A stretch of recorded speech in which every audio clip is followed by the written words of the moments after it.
चिमण्या गोष्टी। नमस्कार मुलांनो, स्वागत आहे तुमचे चिमण्या गोष्टीमध्ये। आजची गोष्ट आहे म्हातारा व्यापारी, तरुण पत्नी आणि चोर। एकदा एक म्हातारा पण श्रीमंत व्यापारी होता। त्याचे नाव कामचुरा होते। त्याची पत्नी मरण पावली। एकटा झालेला कामचुरा प्रेमाच्या शोधात होता। शेवटी त्याने एका व्यापाऱ्याला पैसे देऊन त्याच्या तरुण पत्नीशी लग्न लावले।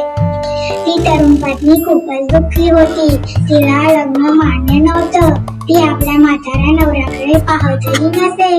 कामचुरा तिचं मन जिंकण्याचा प्रयत्न करत राहिला। सोन्याचे दागिने गोड बोललं, परंतु ती तशीच राहिली। एका रात्री ते दोघं वेगवेगळ्या बाजूंना झोपलेले असताना एक चोर शांतपणे घरात शिरला। पत्नीला हलका आवाज ऐकू येतो आणि ती जागी होते। तिला समजते की घरात चोर आहे। भीतीने ती शांतपणे आपल्या नवऱ्याला घट्ट मिठी मारते, चोराच्या लक्षात न येण्यासाठी। कामचुरा जागा होतो आणि त्याला आश्चर्य वाटतं। पत्नीने प्रथमच त्याला मिठी मारली होती। तो आनंदी होतो, पण लवकरच त्याला कळतं की ती मिठी प्रेमातून नव्हे तर भीतीने होती।